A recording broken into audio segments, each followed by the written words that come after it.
Former President Donald Trump loved the Space Force.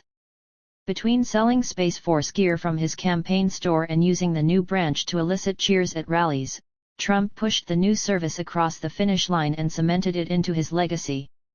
But now that President Joe Biden has taken the oath of office, can the year-old military service convince the public that it is America's Space Force, not Trump's Space Force? A minor flap with the White House this week involving a snarky comment, angry statements from lawmakers, and a pledge that the service is here to stay showed that the Space Force still has a long way to go before it breaks free of MAGA's orbit. White House spokesperson Jen Psaki seemed caught off guard on Tuesday when asked about Biden's thoughts on the future of the service. "Wow! Space Force. It's the plane of today," Psaki said, referencing a question in an earlier press briefing about Trump's proposed paint scheme for Air Force One. She added, not particularly helping her cause, that she would check with our Space Force point of contact. "I'm not sure who that is."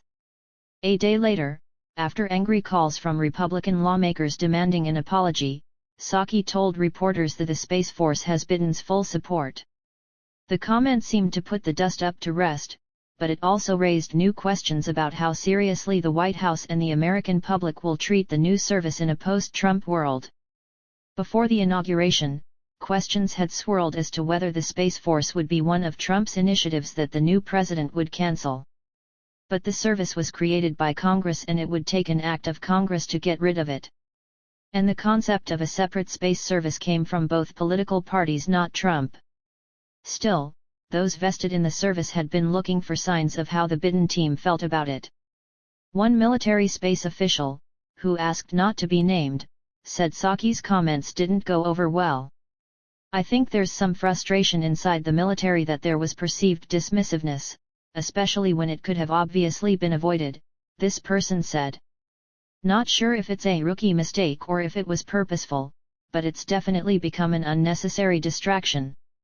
While the service has accomplished much in its first year, it has leadership, staffs, uniforms, and a $15.5 billion budget. Lawmakers and experts are skeptical that the Space Force can shed its links to Trump anytime soon, and that, if it ever happens, it will take decades. Thanks for watching this video. Please do subscribe All Media New York.